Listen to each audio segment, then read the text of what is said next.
Eto kahabi, kakalating lang nitong ating PKBM, pero tingnan nyo. Ayun. Nag-drop agad. Yun o. Tapos, yan po yung isa. Ganda rin yan. Yung male o.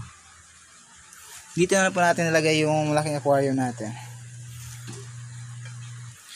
Meron tayong gold guppy.